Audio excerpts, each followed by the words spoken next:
Tersangka kasus dugaan korupsi tata kelola minyak mentah Pertamina Riza Khalid resmi jadi buronan internasional. Polri telah memasukkan nama Riza Khalid ke dalam peringatan atau red notice Interpol.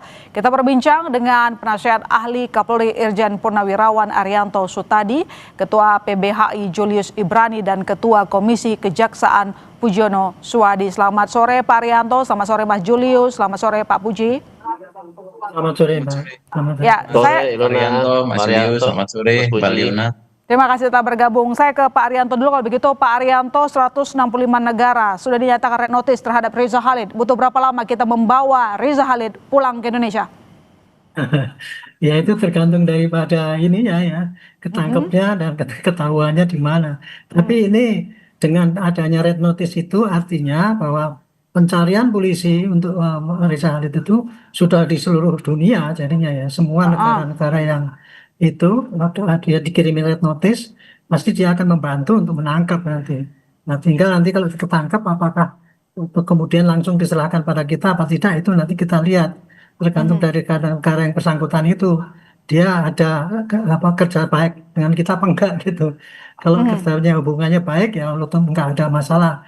Tapi kalau hubungannya kurang-kurang baik kadang-kadang mereka tidak ogah-ogahan lah gitu cara bantu. Kira-kira gitu ini posisinya sekarang ini. Sebelumnya kan disampaikan Desember tahun lalu di Malaysia posisinya. Sekarang ini kira-kira di mana Riza Khalid berada? Saya tidak bisa tahu ya. Saya kira Dirjen Imigrasi juga mesti nggak tahu. Dia tahunya kan cuma Februari yang lalu keluar dan kemudian keberadaannya ada di Malaysia waktu itu. Tapi kemudian kita nggak sempat bisa nangkep ya waktu itu. Mungkin karena belum ada surat perintah penangkapan yang jelas gitu. Kalau kita dengan Malaysia biasanya kan baik gitu. Nggak usah pakai red notice pun bisa bantu mereka. Tapi ini kemarin ini mungkin terus keluar dari Malaysia sehingga kita nggak bisa aktif gitu. Menangkap dengan cepat gitu. Meski red notice statusnya di 165 negara, tapi tampaknya tidak semua dalam mutual legal assistance maupun traktat perjanjian bilateral atau regional ya dengan Indonesia ya. Sehingga ada yang sulit, ada yang gampang nantinya gitu ya. Iya. Negara mana Pak kira-kira yang sulit kita dapatkan keterangan kalau sampai Riza Khalid ada di sana? Saya nggak ngerti Bu. Saya nggak begitu serba tahu ya. Jadi, kalau kita kebanyakan kalau negara-negara di ASEAN kita tuh nggak ada masalah. Tetapi dengan Italia pun kita bagus ya, karena dulu setiap buronan dari Italia kita juga bantu gitu, biasanya resiprokal kan kayak gitu.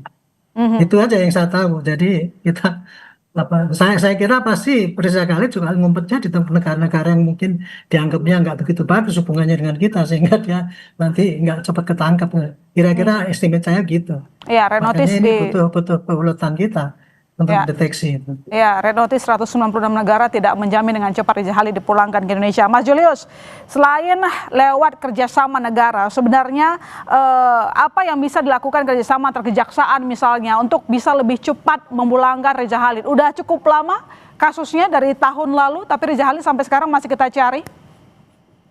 Iya betul Ilona. Jadi persoalan substantif yang sekarang dikejar oleh jaksa penuntut umum di pengadilan tipikor sudah semakin terang benderang. Dugaan soal oplosan, dugaan soal kilang yang nggak perlu, dan semua itu memuncak pada satu nama Riza Khalid. Jadi PR besar bagi Kejaksaan Agung untuk memastikan Riza Khalid bisa menjawab seluruh persoalan ini dalam ruang sidang, dan red notice ini juga bisa ditambahkan dengan upaya-upaya misalnya Kejaksaan Agung sudah punya kerjasama dengan kantor-kantor prosecutor di berbagai macam negara, bukan cuma level ASEAN bahkan, tapi sudah sampai sangat luas. Artinya dukungan-dukungan dari kejaksaan-kejaksaan asing itu bisa dikerahkan oleh Kejaksaan Agung untuk mencari tahu dan bahkan mengambil langkah upaya paksa sebagai perpanjangan tangan dari Kejaksaan Agung di Indonesia. Fakta-fakta persidangan sudah mengerucut, dan tujuan utamanya bukan hanya penanganan kasus ini, tapi nasib Pertamina kita ke depan seperti apa, nasib seluruh pejabat-pejabat Pertamina yang saat ini masih existing, apakah terlibat atau tidak, karena bisnisnya belum berubah sampai sekarang Ilona. Jadi perkara Riza Khalid ini perkara minyak negara dan perkara nasib rakyat Indonesia. Jadi penting. Sekarang ditambah Interpol bekerja sama dengan Polri, saya pikir ini satu kesempatan besar bagi Polri untuk berkontribusi pada satu kasus besar yang namanya mega korupsi kasus minyak ini, Ilona, gitu. Mas Puji, jadi seperti disampaikan tadi oleh Mas Julius, bisakah Kejaksaan bekerja lebih cepat, mungkin melakukan pemaksaan agar Riza Khalid bisa dipulangkan segera? Kita periksa. Ya, pertama red notice ini kan juga nggak sebentar keluarannya, lobbynya Ya. juga cukup lama kalau kita lihat. Bulan Betul. Desember kemarin saya menghubungi Pak Jampitsus menanyakan proses red notice-nya seperti apa. Ternyata juga serius betul. Sejak Juli itu kan sudah dimintakan red notice. Hmm. Terus kemudian kerjasama dengan NCB Indonesia untuk melakukan koordinasi itu September Oktober itu dilakukan korespondensi, bahkan datang ke ke Lyon juga kan di Perancis untuk kantor pusatnya eh, Interpol Internasional. Bahkan ketika ada General Ya. Assembly di Marrakesh di Maroko, itu tim Kejaksaan Agung dan juga tim NCB Indonesia itu juga ke Marrakesh untuk kemudian melobi agar keluar. Nah, baru kemudian setelah 2 bulan pertemuan itu di Marrakesh, itu baru kemudian keluar ini. Ini membuktikan satu ya, tidak hanya butuh keseriusan, tapi juga butuh kolaborasi. Menurut saya itu jadi lebih penting lagi, baik ini oleh Kejaksaan Agung yang telah menetapkan di awal sebagai tersangka, dan juga NCB dalam konteks ini kepolisian tentu untuk tetap seperti yang disampaikan oleh Mas Julius tadi untuk bekerja sama agar bersama-sama, ini kasus besar yang Pak Presiden juga punya perhatian yang sangat serius untuk memperbaiki tata kelola minyak kita, tata kelola Pertamina juga, agar ke depan memiliki fungsi dan daya guna pada masyarakat. Dan kita berharap ya proses keluar red notice yang sudah lama ini juga diikuti dengan tindakan yang serius juga untuk kemudian segera memulangkan Riza Khalid gitu, dengan segala macam. Tentu ya kita sadar kesulitannya dengan segala instrumen yang dimiliki Riza Ya. Khalid ya. Dia lebih dari 2 dekade menguasai minyak di Indonesia, sehingga dia punya tangan-tangan dan kaki yang cukup panjang sekali untuk kemudian bisa menggunakannya itu gitu. Sehingga memang butuh kerjasama dan kolaborasi yang lebih Ya. intensif menurut saya. Dengan fakta yang kita tahu, makanya dia disebut sebagai the gasoline godfather begitu ya, selama 2 abad. Artinya kan yang jadi pertanyaan publik, kenapa saat itu tampaknya Kejaksaan tidak cepat menetapkan status tersangka kepada Riza Khalid. Maka dia udah lebih dulu kabur sehingga sekarang kita repot membawa dia pulang. Mas Puji. Ya, kalau kejaksaan, APH apapun kan itu bekerja berdasarkan alat bukti ya. Yang ketiga itu kan alat bukti mungkin sejak proses ini berjalan Februari belum mengarah kepada Riza Khalid, baru kemudian kan 10 Juli 2025 itu kemudian kejaksaan. Karena kan kalau kemudian alat bukti belum kuat, bisa saja nanti di pra-peradilan kan malah kemudian lolos kan. Nah, ketika kemudian kejaksaan sudah meyakini bahwa alat bukti itu kuat, baru kemudian dia tetapkan pada 10 Juli 2025 Oke. dia jadi tersangka, dan itu disusul 2 minggu berikutnya kan 25 Juli langsung mengajukan red notice juga ke Lion di Perancis gitu. Ya. Mas Julius, kalau Anda sendiri melihatnya seperti apa penetapan tersangka terhadap Riza Khalid? Apakah tampak cenderung overprudence begitu?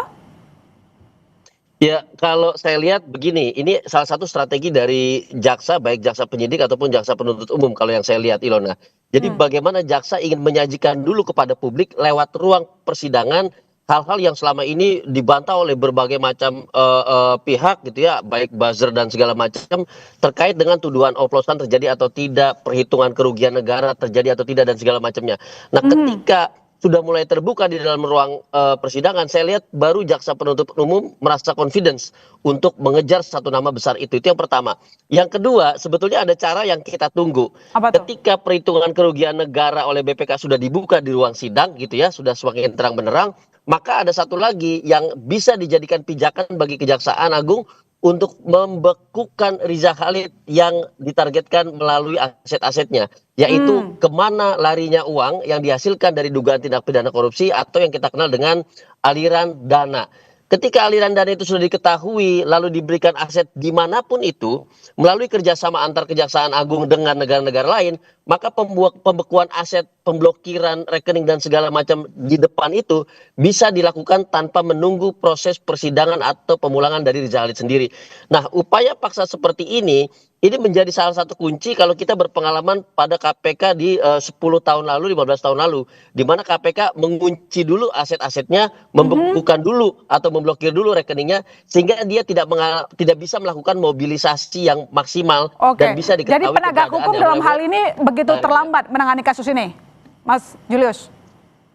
Ya, ini yang kita harapkan sebetulnya. Jangan ada keraguan, jangan ada apa namanya, merasa ketidakyakinan terhadap pemeriksaan, satu rakyat Indonesia mendukung pengusutan kasus mega korupsi. Satu rakyat Indonesia akan melawan apabila ada mereka yang melawan juga. Jadi Kejaksaan Agung, terutamanya dengan jaksa penyidik dan jaksa penuntut umum, itu jangan ragu sama sekali. Itu sudah semakin terbuka. BPK sudah menghitung, tinggal ngecek aliran dananya kemana, langsung lakukan upaya pembekuan, pemblokiran dan segala macam, agar yang tadinya bisa bersembunyi di kolong meja dia akan keluar karena sudah mulai kehabisan bensin itu sendiri, gitu Ilona. Ya, Mas Julius, bagaimana? Bisa dilaksanakan langsung saja, sikat. Di mana aset-asetnya? Harusnya bisa. Kita tahu bahwa Riza Khalid memiliki banyak perusahaan, termasuk apa yang meskipun namanya tidak langsung ada di dalam perusahaan ini, sepanjang persidangan saya perhatikan ada di Singapura, ada di Malaysia dan berbagai macam negara-negara lainnya. Itu semua kita sudah punya kerjasama antar Kejaksaan Agung. Jadi bisa dilakukan upaya-upaya paksa tadi, Ilona, gitu. Jadi Mas Puji, kenapa kira-kira Kejaksaan tampak ragu-ragu kalau kami lihat begitu? Nanti dijawab. Kompas Petang sudah kembali, saudara. Ya, Mas Puji, apakah ada keterlambatan internal di Kejaksaan yang membuat yang bersangkutan sempat kabur dulu? Lalu kemudian apakah bisa dilakukan saja seperti tadi kata Mas Julius, ya, diperiksa saja kemana aset-asetnya, dibekukan? Ya, satu, yang namanya pelaku kejahatan itu, apalagi white collar ya, kerah putih itu pasti lebih memiliki eh, langkah lebih panjang, bahkan langkah lebih cepat ya, dibanding proses administratif penegakan hukum. Proses administratif penegakan hukum itu kan pasti ada karena prosedur dalam penegakan hukum itu 50%, dan kita menganut legisme, menganut kepastian hukum, dan beberapa hal tata cara formal penegakan hukum memang membutuhkan hal-hal yang sifatnya saya tadi sebut, misalnya alat bukti segala macam, yang ini membutuhkan proses yang dalam beberapa bisa saja ini dicium oleh pelaku kejahatan sehingga pelaku kejahatan berlari lebih cepat, dan itu yang barangkali terjadi pada kasusnya Reza Khalid. Dia Februari sudah kabur ke luar negeri dan kemudian ditetapkan tersangka secara formal prosedural, alat bukti itu baru kemudian terkumpul di Juli 2025, sehingga memang ini proses yang memang kejar-kejaran, itu satu. Tapi itu tidak menandakan bahwa Kejaksaan tidak serius. Kita lihat serius. Yang kedua juga, untuk membekukan itu ada proses administratif juga yang kemudian agak merepotkan sebenarnya. Jadi di kita itu ada namanya mutual legal assistance, yang juga kerjasama di negara-negara yang lain. Mutual legal assistance itu sebenarnya adalah kerjasama penegakan hukum konteksnya ya. Tetapi di Indonesia, MLA itu berada di bawah Kementerian Hukum. Jadi ketika kita mau membekukan aset-aset, penyidik mau membekukan aset-aset yang ada di luar negeri, itu harus ada izin administratif yang ada di Kementerian Hukum, dan proses izin administratif itu kadang lama. Dalam beberapa hal misalnya pernah kita tanya Kejaksaan itu membekukan aset apartemen aja yang ada di Singapura dari 11 itu, kemudian izin keluar asetnya ya itu tinggal 2 atau 4. Nah ini kan jadi problem ini. Nah bahkan saya ya, selaku Komisi Kejaksaan pada tahun 2025 ini, 2024 justru itu sudah memberikan rekomendasi kepada Pak Presiden itu agar MLA itu berada di Kejaksaan, sehingga ketika kemudian untuk membukukan aset-aset di luar negeri itu seperti yang Mas Julius sampaikan tadi, biar lebih cepat gitu. Bahkan ada jaksa yang kemudian tahun 2025 itu juga melakukan gugatan di Mahkamah Konstitusi, tapi tertolak gugatan itu. Dianggap ini proses administratif, nggak ada masalah. Ini hanya soal isu penerapan saja, padahal yang paling penting memang isu penerapan ini. Sehingga kita berharap bahwa ketika kemudian bisa kolaboratif, kalaupun toh misalnya ini belum ada di Kejaksaan, kolaborasi ini lebih intim, harapan kita ya tidak seperti ketika penetapan tersangka Riza Khalid ya, aset-aset yang ada di luar negeri itu bisa segera dibekukan sehingga mengecilkan ruang gerak dari MRZ itu sendiri. Baik, Pak Rianto, jadi kerjasama seperti apa yang dilakukan oleh pihak kepolisian antar lintas negara untuk mengumpulkan data arah di mana Riza Khalid berada? Iya, kita kan Polri itu kan termasuk bagian daripada Interpol ya Bu ya. Iya. Jadi hubungan kita itu kalau untuk minta bantuan ataupun minta informasi ataupun minta bantuan penangkapan itu sekarang sudah kepada hubungan para petugas pejabat-pejabatnya itu langsung, tidak hanya dari institusional itu. Kalau itu tadi pengurusan memang institusional, tapi dalam praktek di lapangan itu kita pun membantu dari pihak asing. Kalau kita nangkap orang itu hanya cukup ditelepon saja juga kita bisa bantu itu. Contoh ya, orang Itali Pak, ini pedofili itu misalkan itu. Kemudian itu cuma pakai telepon aja kita ikut membantu nangkep gitu. Contohnya kayak gitu, Pak. Jadi dalam hal ini makanya tadi saya bilang tergantung daripada kedekatan daripada masing-masing pejabatnya itu orang per orang yang di lapangan gitu. Kalau secara secara ofisial itu sudah ada kita sebagai anggota dari HPO gitu kan. Tiap tahun ada rapat dan sebagainya. Tetapi kedekatan daripada kerjasama itu kepada pribadi-pribadi orang itu. Untungnya sekarang kita kan ada atas kepolisian di beberapa negara itu agak menolong juga. Tapi saya ingin mengomentari tadi ya, saya setuju tuh dengan Pak Julius sama Bapak Pujiana, cuma menyarankan begini lah.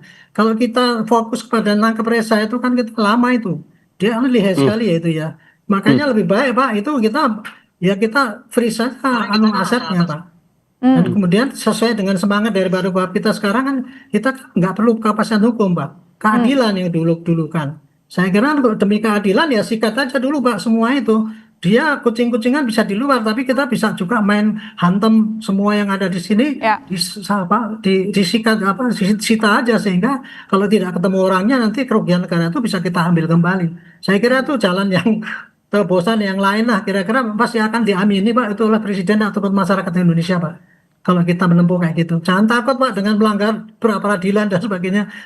Itu, saya kira ini sudah pada masanya kita menegakkan hukum itu dengan keadilan. Dasarnya itu keadilan.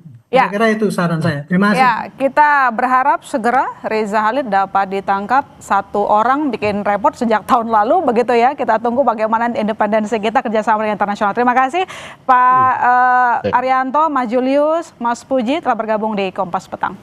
Terima kasih.